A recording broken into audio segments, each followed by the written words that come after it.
Tradition 1. Our common welfare should come first. Personal recovery depends upon AA unity. The unity of Alcoholics Anonymous is the most cherished quality our society has.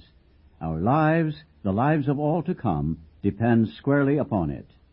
We stay whole or AA dies. Without unity, the heart of AA would cease to beat. Our world arteries would no longer give the life-giving grace of God. His gift to us would be spent aimlessly.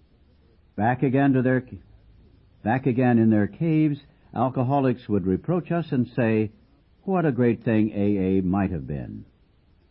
Does this mean, some will anxiously ask, that in AA the individual doesn't count for much? Is he to be dominated by his group and swallowed up in it?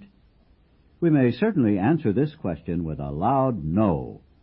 We believe there isn't a fellowship on earth which lavishes more devoted care upon its individual members. Surely there is none which more jealously guards the individual's right to think, talk, and act as he wishes. No AA can compel another to do anything. Nobody can be punished or expelled. Our 12 steps to recovery are suggestions. The 12 traditions which guarantee AA's unity contain not a single don't.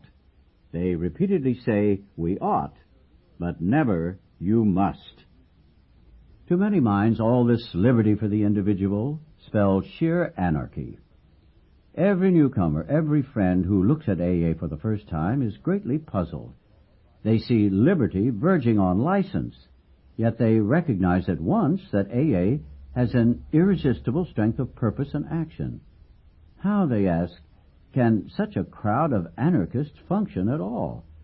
How can they possibly place their common welfare first? What in heaven's name holds them together? Those who look closely soon have the key to this strange paradox. The AA member has to conform to the principles of recovery. His life actually depends upon obedience to spiritual principles. If he deviates too far, the penalty is sure and swift. He sickens and dies.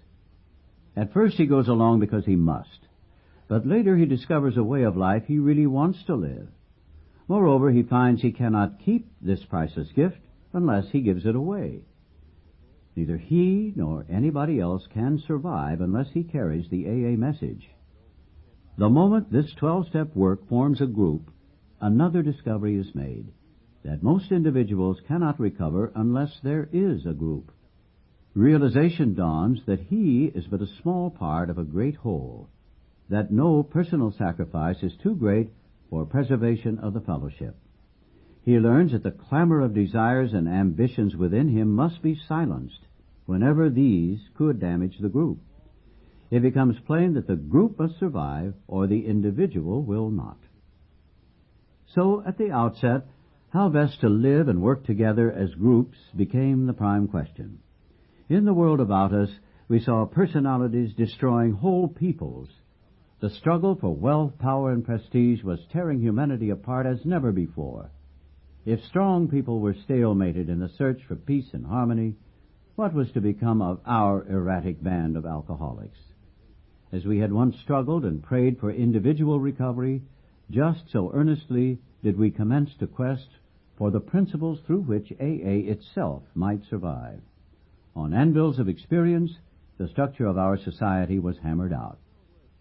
Countless times, in as many cities and hamlets, we reenacted the story of Eddie Rickenbacker and his courageous company when their plane crashed in the Pacific. Like us, they had suddenly found themselves saved from death, but still floating upon a perilous sea. How well they saw that their common welfare came first. None might become selfish of water or bread. Each needed to consider the others, and in abiding faith they knew they must find their real strength. And this they did find in measure to transcend all the defects of their frail craft, every test of uncertainty, pain, fear, and despair, and even the death of one. Thus has it been with AA. By faith and by works we have been able to build upon the lessons of an incredible experience.